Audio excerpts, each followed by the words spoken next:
સોમનાથ સ્વાભિમાન પર્વની ઉજવણી અંતર્ગત ભારતીય જનતા પાર્ટી દ્વારા જસોનાથ ખાતે 72 કલાકના ઓમકાર ચાલીસાના જાપ કરાયા। સોમનાથ મહાદેવ મંદિર ઉપર મોહમ્મદ ગજની દ્વારા 1000 વર્ષ પૂર્વે મંદિરને તોડવામાં આવ્યું હતું। ત્યારબાદ સરદાર વલ્લભભાઈ પટેલ દ્વારા મંદિરના જીર્ણોદ્ધાર કરવામાં આવ્યા હતા।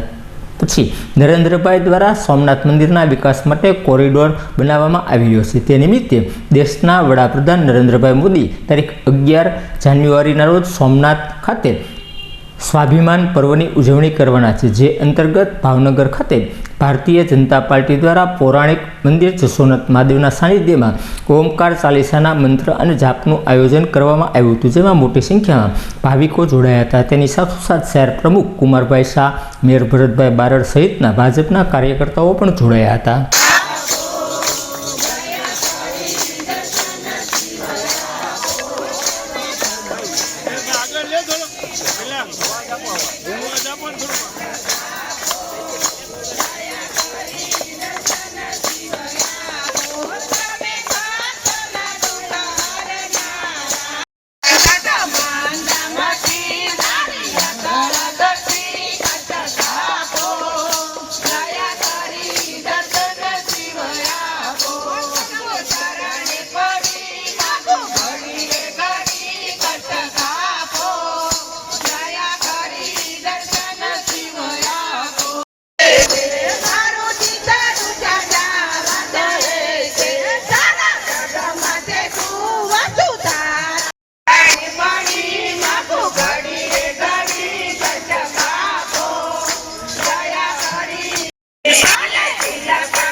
તારીખ 6/1/2026 એટલે 1000 વર્ષ પહેલાં મોહમ્મદ ગજનીએ સોમનાથ મંદિર ઉપર 17 વખત હુમલો કર્યો હતો।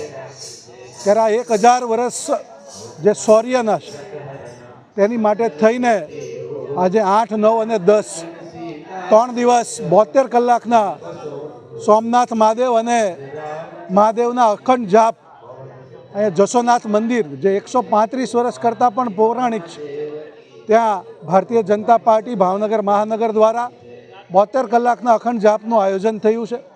અલગ અલગ વોર્ડમાંથી અલગ અલગ મંડળો અહીંયા આગળ મહાદેવના જાપ કરવા માટે આવવાના છે।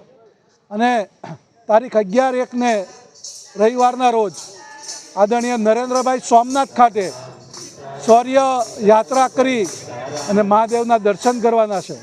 અને અહીંથી પણ કાર્યકર્તાઓ બસ દ્વારા સોમનાથ મંદિરે દર્શન કરવા જવાના છે. ત્યારે આજે 1 વર્ષ જે શૌર્યના છે એને વાગોળવા માટે થઈને ભારતીય જનતા પાર્ટી આ 72 કલાકના અખંડ જાપ અહીંયા આગળ કરી રહી છે.